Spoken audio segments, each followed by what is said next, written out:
계속되는 요한계시록 읽으면서 열어가는 하늘문, 요한계시록 읽고 하늘문을 열어가면서 주님의 복된 은혜의 시간에 참여하는 이 일에 함께 하신 여러분들을 진심으로 환영합니다. 지난 시간에는 요한계시록 2장과 3장에 나오는 7시대에 보내는 이 교회 권면 가운데 7시대의 7신앙이라고 하는 이런 이 말씀을 드리면서 7교회가 7가지의 그런 신앙의 모습을 우리들에게 보여주는 것을 설명드렸어요. 꼭 그 말씀 여러분 잊으시면 안 될 것 같습니다. 오늘 나는 그 신앙의 모습, 물론 또 신앙의 모습이 다 7가지 형태만은 아니죠. 더 많을 수 있습니다. 그러나 이 성경의 계시록에 나와 있는 말씀을 우리가 이렇게 이어받으면서 우리에게 적용한다면 나는 지금 어느 시대에 있는가, 어떤 신앙의 모습에 내가 깊이 침잠해 있는가를 살펴보시면서 그 칭찬받는 교회, 에베소 신앙, 첫사랑의 교회를 늘 유지하고 그러다가 예수님을 영접하신다면 가장 복된 이 신앙의 모습이 아닐까 그런 생각을 합니다. 또 주변에 여러분만이 아니라 여러분의 곁에서 이런 신앙생활하는 다양한 모습을 보시면서 아, 저분은 지금 에베소 시대구나. 서머나 시대구나. 이렇게 그러니 함께 이 고난에 참여해줘야 되겠다. 저분은 지금 왠지 두아디라 시대 같다. 너무 멀리 간 거 아닐까. 그럴 때는 은밀한 모습으로 돌아오라 초청하는, 그래서 그에게서 4대 신앙을 회복하는 모습을 보는 것도 또한 행복이요 기쁨이 아니겠습니까? 여러분 모두 그런 신앙의 모습을 기억하시면서 나는 지금 주님 오시기에 심히 임박한 이쯤에 어느 신앙의 경점에 있는가, 어느 경점에 있든지 걱정하지 마십시오. 주님은 사랑하는 자를 위하여 호소합니다. 돌아오라고, 회개하라고, 예수님을 모셔드리라고요. 그래서 이기는 자는 내가 이기고 이 주의 보좌에 앉은 것처럼 함께 보좌에 앉게 하리라는 계시록 3장 20절과 21절의 말씀을 여러분 은혜로 얻게 되실 것입니다. 자, 이제 저는 또 이어서 이제 지속되는 이 계시록 7교회를 살펴보아야 합니다. 여기에 이 예언을 저희가 보면서 베드로후서 1장 19절에는 이런 말씀이 있어요. 우리들에게는 뭐가 있느냐? 더 확실한 예언이 있다. 더 확실한 예언이 있어서 마치 어두운 데에 비치는 등불과 같다. 이렇게 했어요.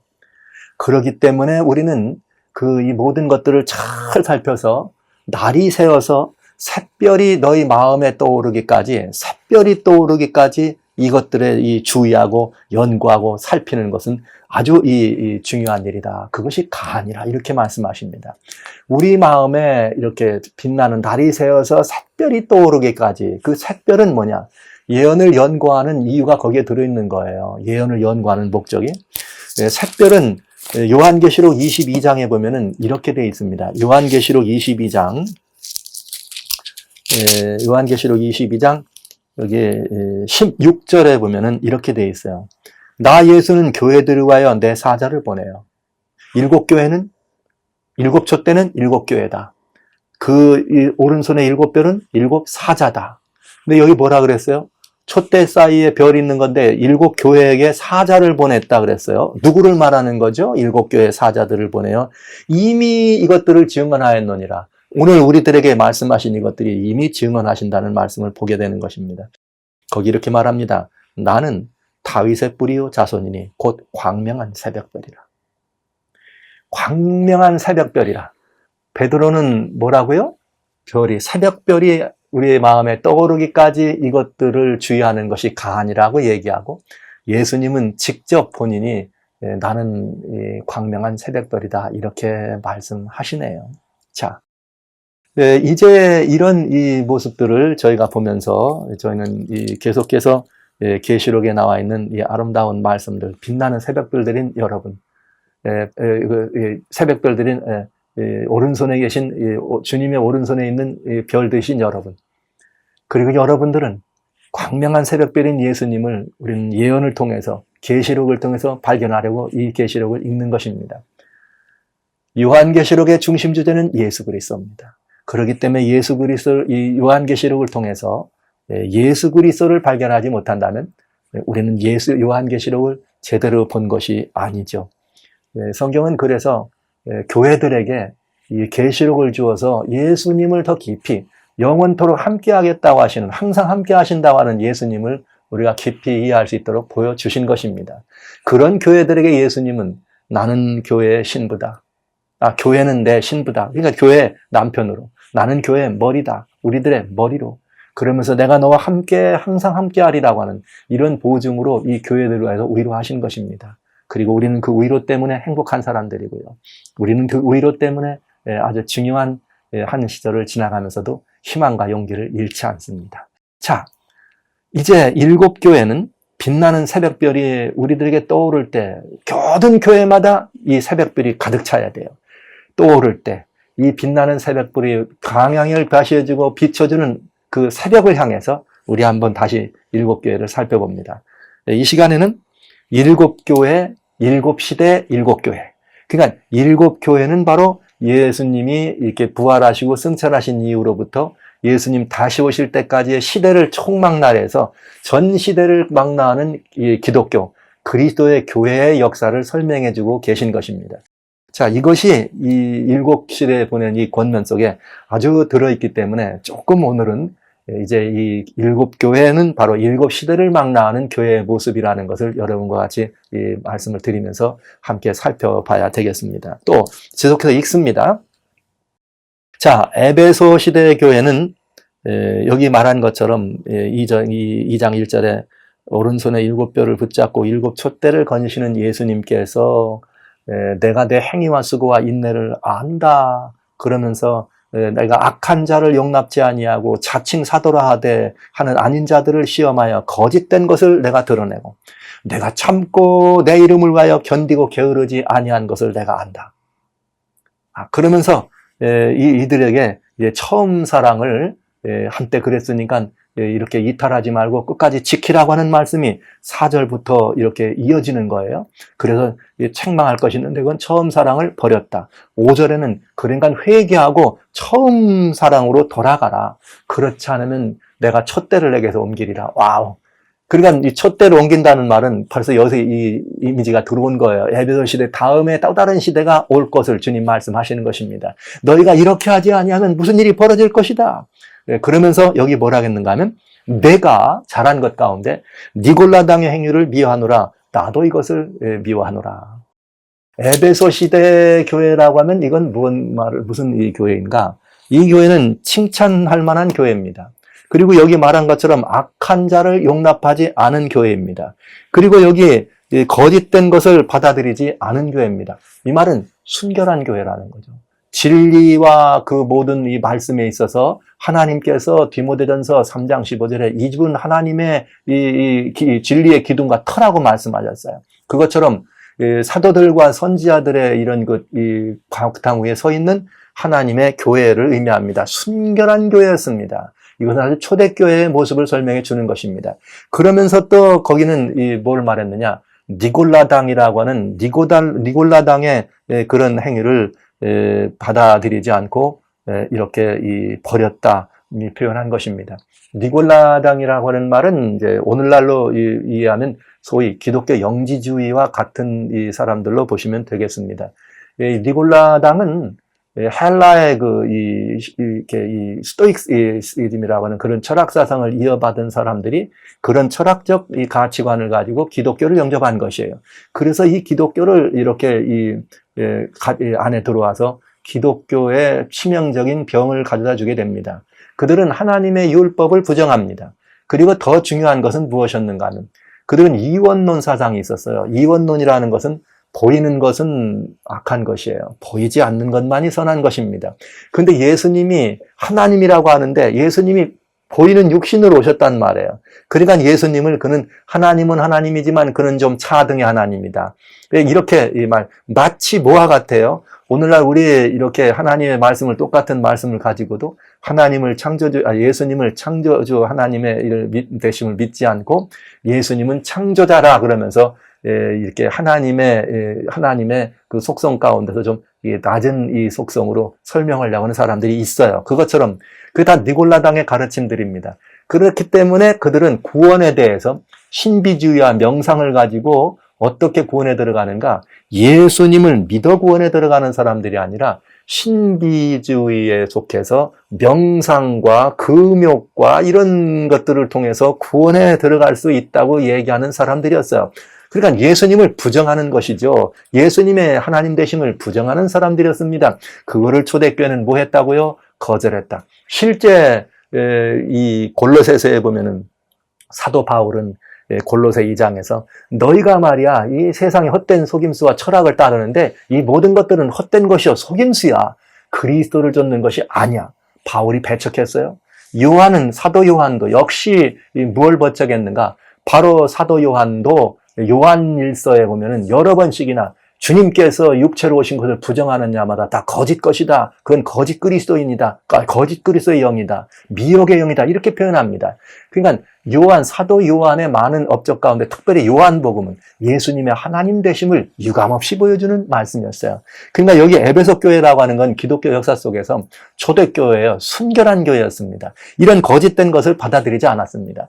자칭 사도라고 하는 그런 모든 것들을 배격했습니다. 그래서 그들은 떠돌아다니는 이 하나님의 말씀 혹은 예수님의 말씀이라고 하지만 떠돌아다니는 여러 가지 많은 것들을 배척한 것입니다. 여러분 이들이 배척한 초대교회가 배척한 이런 가르침 중에 대표적인 게 영지주의 가르침이에요. 그런데 요즘 서점에 가보세요. 영지주의는 그때 당시에 교회 정치적으로 밀려났기 때문에 그들이 가지고 있던 가르침이나 그들이 모았던 성경이 사실은 진짜인데 밀려난 거라고 하면서 서점에 가보세요. 인도에 온 도마의 복음서 이런 것들은 다 그들의 가르침입니다. 아주 위험했죠. 이미 초대교회가 배격한 가르침들입니다. 그런데 여기에 이런 것들을 배격하기 위해서는 여기 3절에 참고 견디고 게으르지 말아야 되겠죠. 깨어서 바로 그런 모습을 초대교회가 가지고 있었다 이 말이죠. 예수님의 이름, 전능하신 하나님의 이름입니다. 이 예수님이 하나님이라는 사실을 끝까지 붙들었던 것이 초대교회예요. 이런 이 초대교회를 에베소는 설명해주고 있습니다. 역사적으로 그것은 초대교회 시대는 순결한 복음의 시대예요. 예수님이 십자가에 달려 돌아가시고 부활하시고 승천하시고 사도들이 있었습니다. 예수님의 사도, 12사도죠. 물론 유다는 이제 예수님을 배신하고 떠나갔습니다만 그 다음에 주님께서 또 이 제자들이 하나를 더 보태서 이렇게 마띠아를 선정했지만 주님은 사도 바울을 택하셔서 아마도 이제 이들을 통해서 12명의 그릇을 주님이 뜻으로 채우셔서 왜냐하면 사도들은 주님의 제자는 주님이 불러야 돼요. 마가복음 3장에 주님께서 원하는 자를 부르셨습니다. 마띠아는 이 제자들이 뽑은 것이죠. 주님이 뽑은 것이 아닙니다. 그래서 사도행전 1장에 이름은 나오지만 그 이후는 한 번도 이름이 안 나오는 것입니다. 사도 바울이 하나님의 눈을 두고 마음을 두셨던 사도임을 우리는 알게 되는 것이죠. 자, 이렇게 해서 에베소 시대가 끝나갑니다. 여러분, 이 초대교회가 그렇게 순결한 그런 신앙을 갖는데 참 고난이 심했어요. 그래서 무슨 시대가 오느냐? 몰약의 시대, 서머나 시대가 옵니다. 서머나 교회는 여러분 아시는 것처럼 핍박받는 이 교회라 그랬어요. 몰약이라고 하는 것처럼 실제 이 교회는 탄생할 때부터 다양한 형편으로 핍박을 받았습니다. 예수님이 오죽하면 야 선생이 이렇게 핍박받으니까 너희가 핍박받는 거 당연한 거 아니냐 이런 말씀을 하신 것입니다. 그래서 핍박받는 시대의 교회입니다. 실제 이 기독교인들은 유대인들에게는 먼저 핍박을 받았고 그 다음에 이 복음을 전파되기 위해서 이렇게 많이 돌아다닐 때 교회가 만약 어떤 그 동네에서 이렇게 사람들에게 내침을 받고 배척은 받았지만 국가적인 이름으로 교회가 핍박을 받기 시작한 건 로마 시대 네로와 그 이후 때부터 우리는 이 핍박이 기독교가 국가적인 이름으로 핍박을 받는 것을 보게 됩니다. 왜냐? 예수님이 많이 전파됐어요. 예수님이 그저 핍박받고 이렇게 순교를 당하는 사람들이 혹간 나오더라도 예수님은 많이 전파되고 많은 사람들이 주님께로 돌아옵니다. 정치하는 사람들, 특별히 로마 제국 내에서는 이것이 이제 문제가 될 수밖에 없었죠. 어떻게 할 것인가? 그 예수님은 핍박에도 저렇게 증거되는데 그리스도인들은 점점점 늘어나는데 그들은 말이야. 우리 로마의 황제를 황제라고 안 하고 이 하늘에 하나님이 계신데 그가 예수님을 왕이라고 안 해. 이런 것들이 그들의 마음에 이렇게 편할 리가 없었죠. 그래서 황제들은 선택해야 했습니다. 그리스도인들의 마음을 받아주고 달래줘서 그들을 우리 정치적 속셈을 이용할 것인가, 아니면 아예 근본부터 잘라가지고 핍박을 하는 것이 이 정치적인 역량을 과시하는 것이 더 쉬울 것인가를 선택해야 합니다. 불행하게도 그들은 후자를 선택합니다. 그래서 핍박이라고 하는 칼자루를 손에 잡는 것이죠. 로마 이 시가 불태워지는 네로 황제 때 아주 핍박의 서슬이 시퍼렇게 일어났습니다. 그래서 여기 에베소 서머나 교회에게 보내는 편지 가운데 9절에 보면은 내가 내 환난을 알고 궁핍을 한다. 주님이 얼마나 많이 이들을 내쫓는 것을 보았습니까? 사단은 그들을 내쫓았습니다. 그러면서 그 환난과 궁핍 가운데 그들이 내몰림을 당할 때, 그저 정말 고난 중에 보였을 때, 그러나 주님은 그들을 보기 내가 실상은 부요한 자다. 이 말은 믿음에 부요한 자라는 것이죠. 이들은 이 믿음에 부요하고 주님의 은혜에 부요한 그런 이 사람들이었다고 하는 것을 우리는 보게 됩니다. 그러면서 여기에 뭐 자칭 유대인이라고 하는 자들이 비방한다, 이 말은 여러분 사도 바울이 그랬어요. 복음을 전하는데 어떤 이들은 내가 이 예수님 이름을 전하기 때문에 나를 어렵게 하려고 예수를 전하더라, 이렇게 말했어요. 그러면서 여기 서문학교에는 자칭 유대인의 비발이다, 그들은 유대인이 아니고 사단의 회당이다, 이렇게 말합니다. 즉 말하자면 이 예수님을 믿는 이 일을 핍박하고 압제하기 위해서 이제 그런 일들이 벌어지는 것을 본 것이죠. 교회적으로도. 그러나 국가적으로 그들은 큰 핍박을 받습니다. 특별히 여기 이 10절에 보면은 뭐라고 나오느냐 하면, 내가 받을 고난을 두려워하지 마라.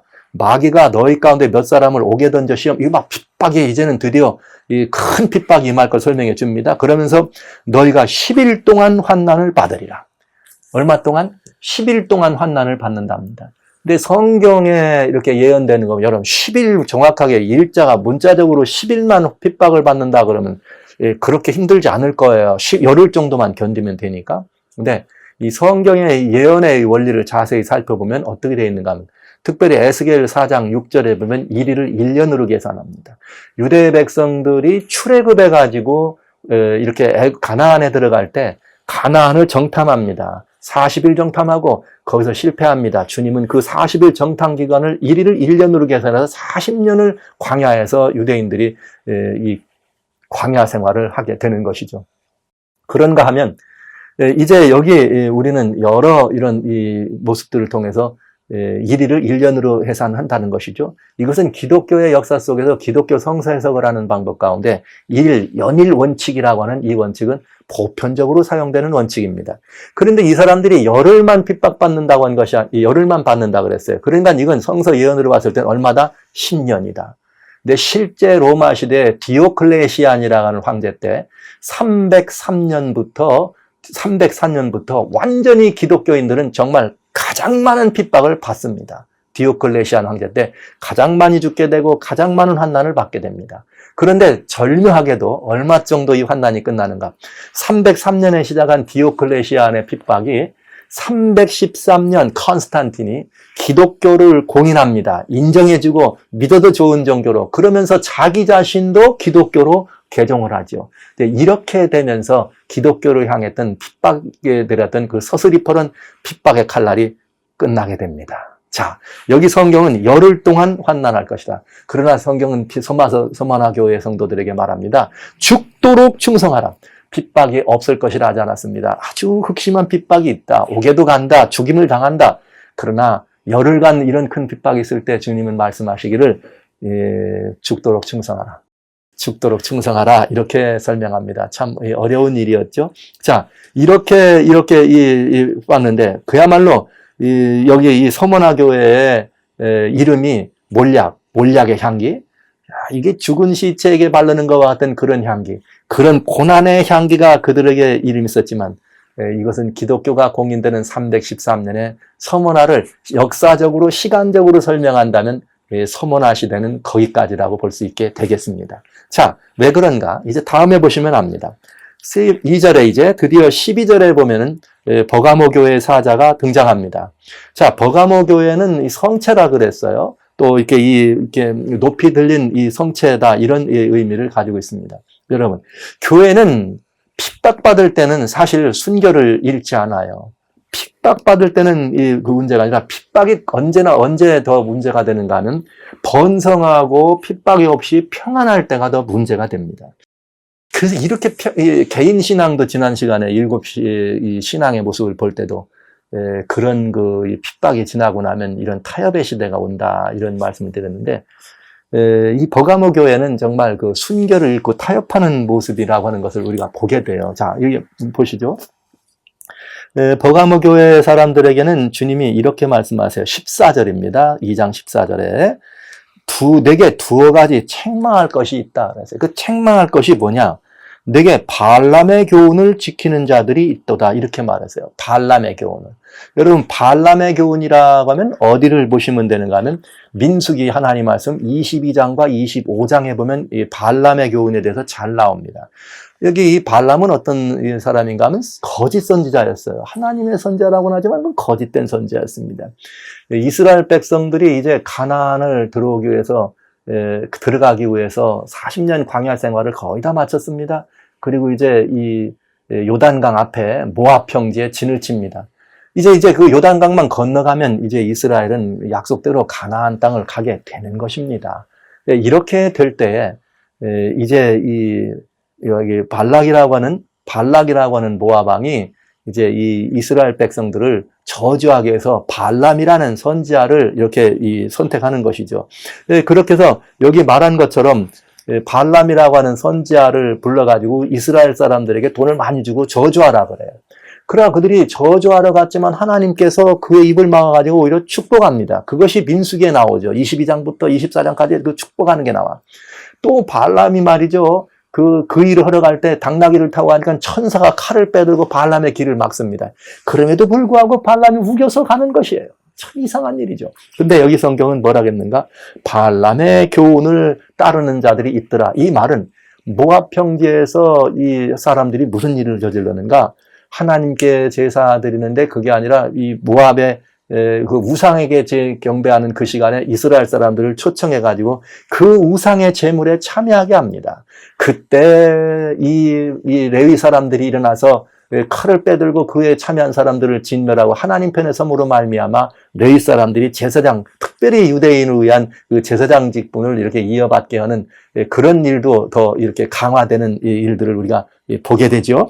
그렇게 해서 여기 발람이 이 발락을 가르쳐서 이스라엘 자손 앞에 걸림돌을 나와 우상의 제물을 먹게 하고 행음했다. 그러니까 지금 이건 뭘 말하냐면 서머나 시대까지 그렇게 순결하게 지켜왔던 그 모든 가르침들이 이방의 우상 제물에 참여하게 됐다 이 말이에요. 우상에 참여하게 됐다 이 말이에요. 발람의 교훈은 바로 그거예요. 모압에 가서 우상에게 참여하는.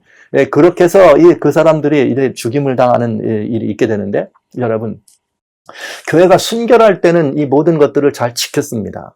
순결할 때는 이 모든 것들을 다 잘 지켜왔는데 이제 핍박이 사라지고 교회가 번영하게 됩니다. 왜냐하면 이제는 예수님을 믿는 것이 어려움이 아니고 모든 사람들에게 이제 인기 있는 일이 돼버렸단 말이에요. 왜요? 임금도 회심을 하고 돌아왔으니까요.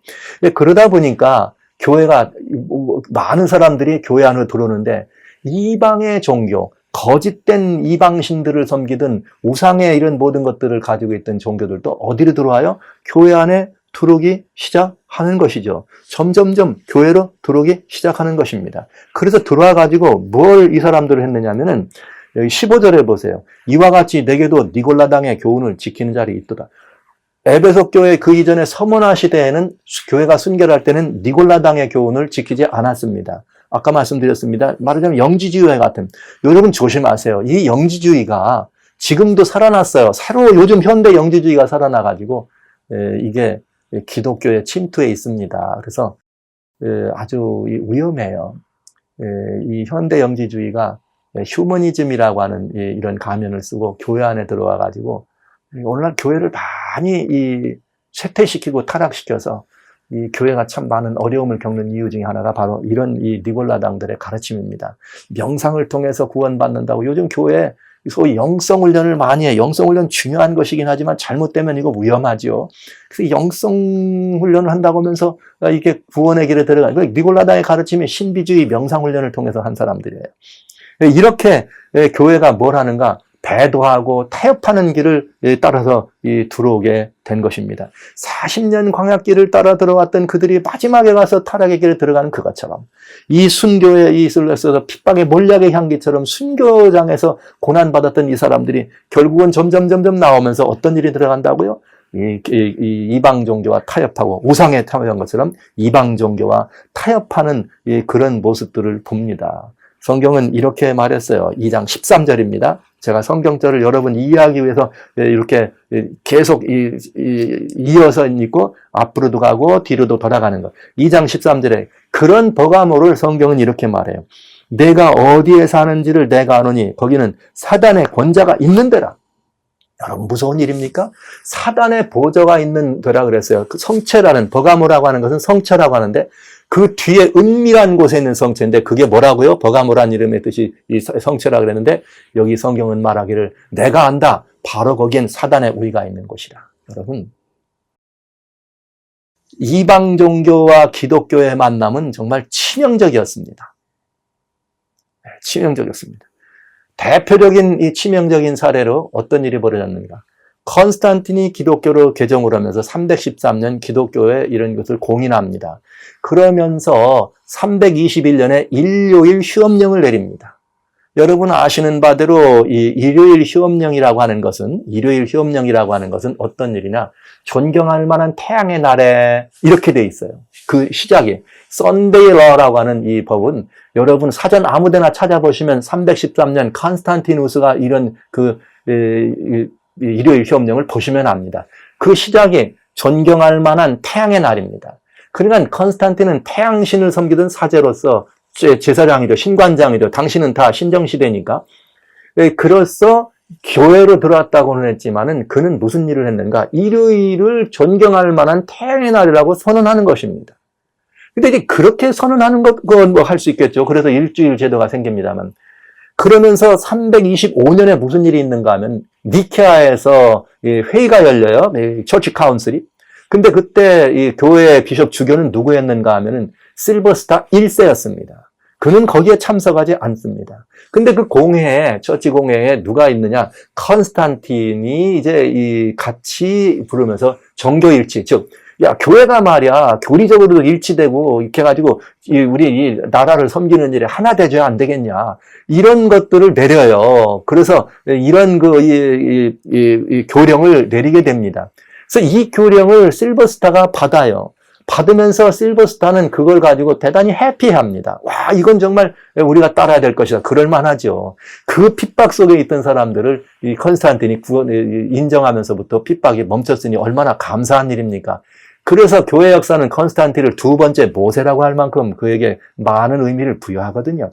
이렇게 해서 실버스타 감독이 그걸 받아들입니다. 그러면서 공식적으로는 최초로 325년부터 일요일 날을 로드스데이라고 해서 주의 날이라고 하는 말을 공식적 칭호로 쓰면서 주의 날, 예수님의 부활하신 날이기 때문에 우리는 그를 찬양하고 그님께 영광 돌리는 일을 한다.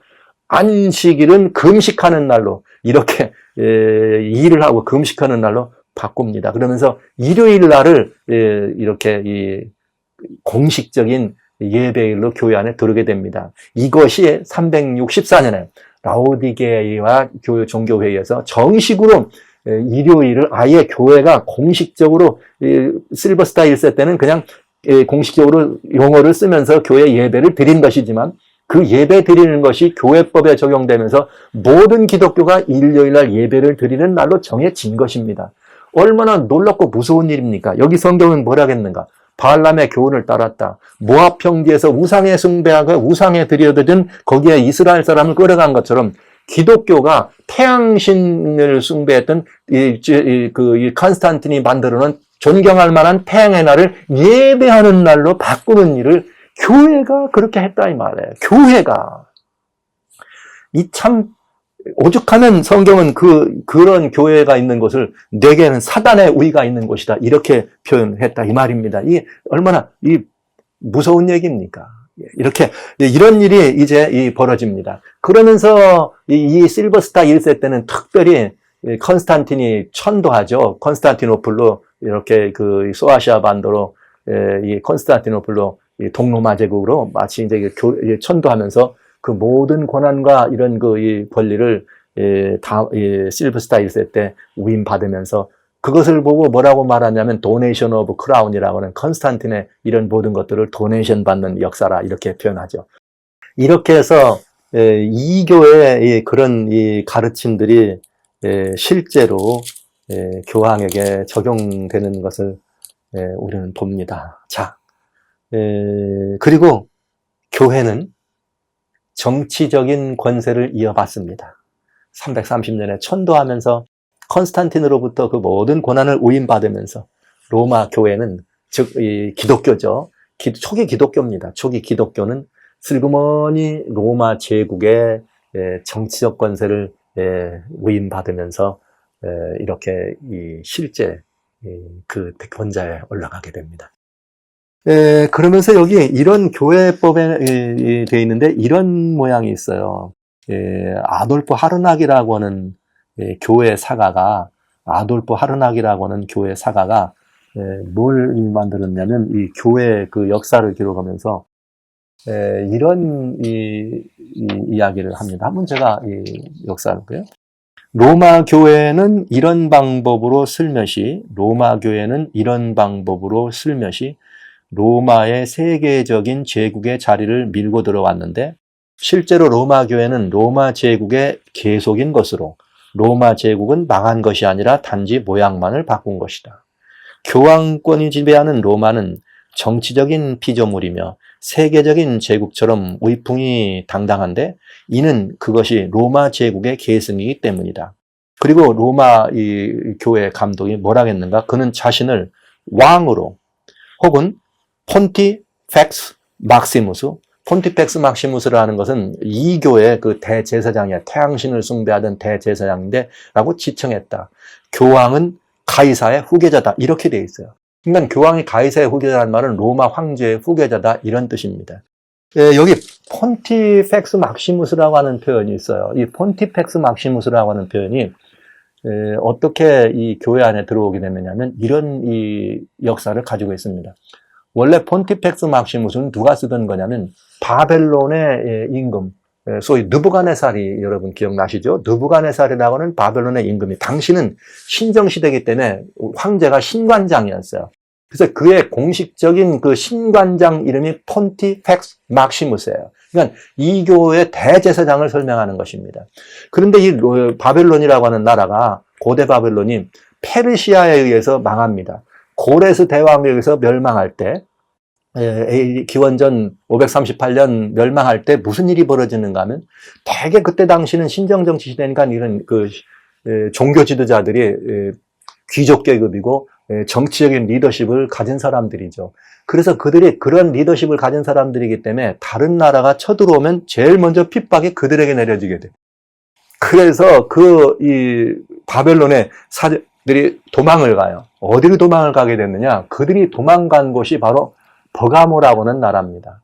버가모라고 하는 나라로 도망을 가서 도망가가지고 버가모의 임금님에게 폰티펙스 막시무스라고 하는 그런 칭호를 드립니다. 그 칭호를 버가모 임금님들이 써요. 그러면서 이 버가모라고 하는 나라는 어떤 나라냐? 이런 나라입니다.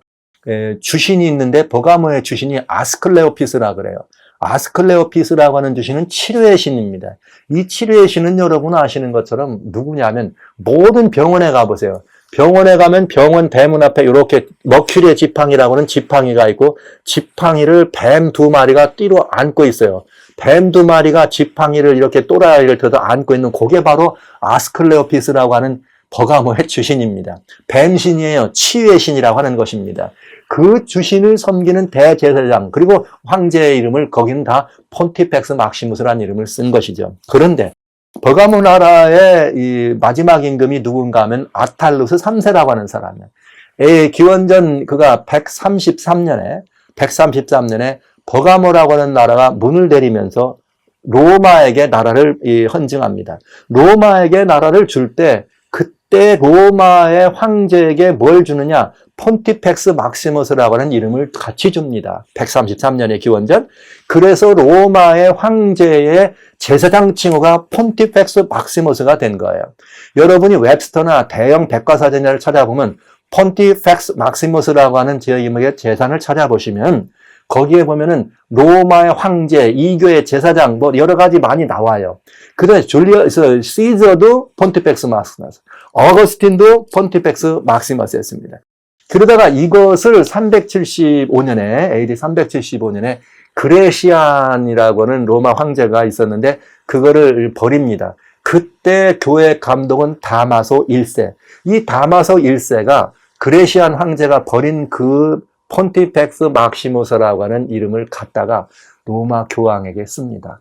그래서 로마 교회에는 로마 교황이 공식적인 칭호가 폰티펙스 막시머스라 그래요.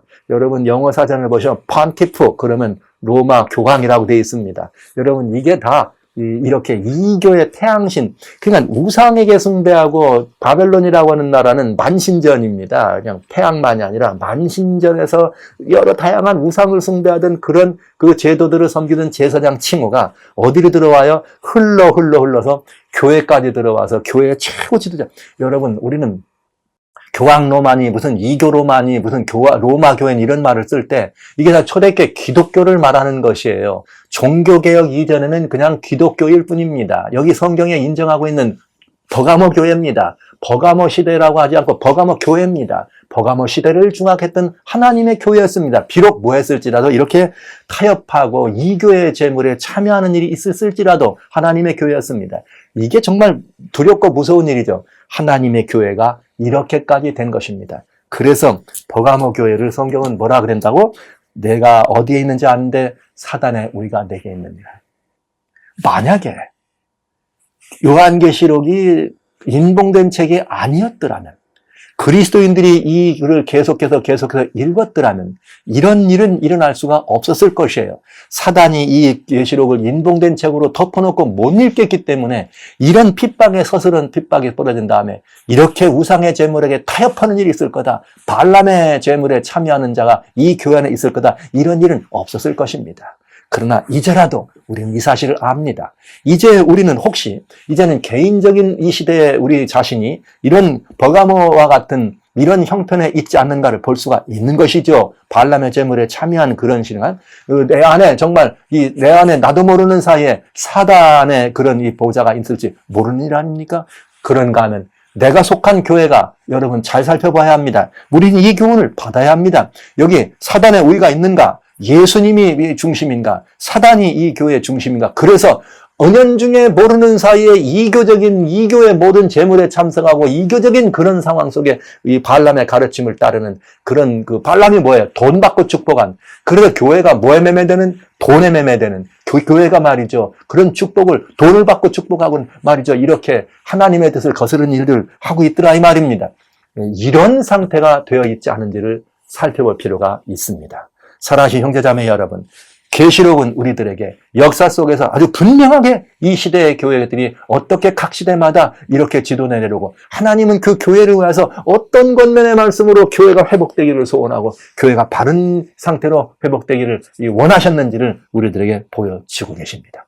이제 일곱 교회에 관한 이야기는 이제 시대를 비롯하는 일곱 교회, 일곱 시대를 보면서 여기 버가모 시대의 교회까지 보았습니다. 자, 이 흥미진진하게 진행되는 이 교회, 다음은 이제 두아디라 보도록 하겠습니다.